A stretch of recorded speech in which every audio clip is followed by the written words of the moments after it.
Okay, so I wanted us to watch a Black Panther, basically for a few reasons. First of all, to see if it calls on any of the material artifacts or cultural beliefs or issues that we've been discussing in the class, and I think you'll see it does. Um, Two, to see a utopian vision of a region in Africa that escaped the slave trade and colonial rule and the exploitation of its resources. And three, to sort of address, I guess, contemporary thinking about how to approach social justice for African Americans and Africans.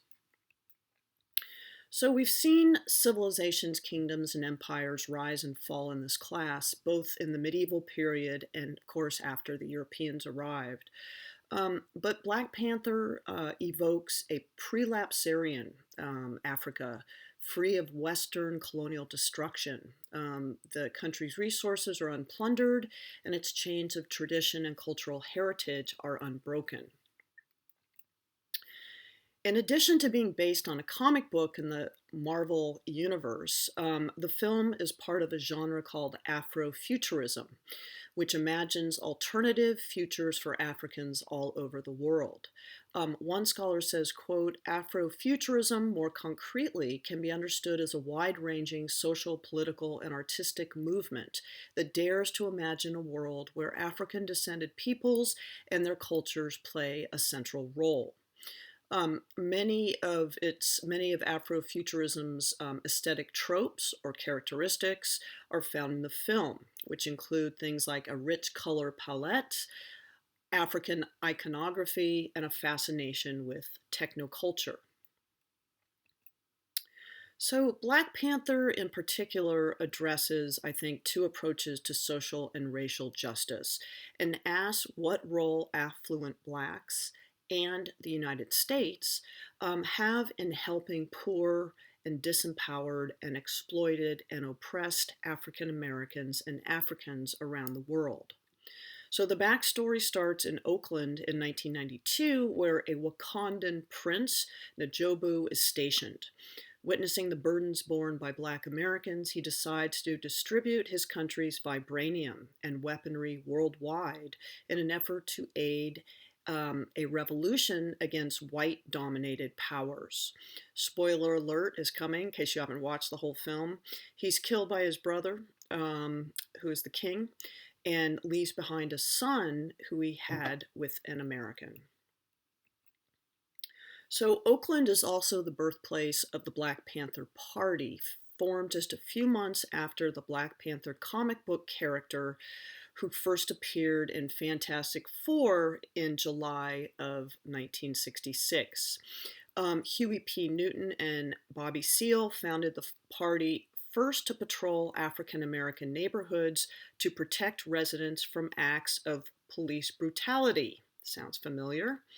The Black Panther Party believed that African American capitalists and elites could and typically did exploit and oppress others, particularly the African American working class.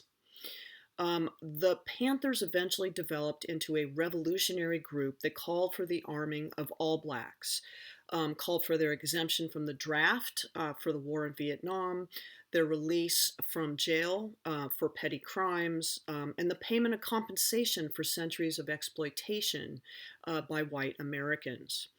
The party also provided community support, including healthcare, legal aid, tutoring, transportation, and clothing.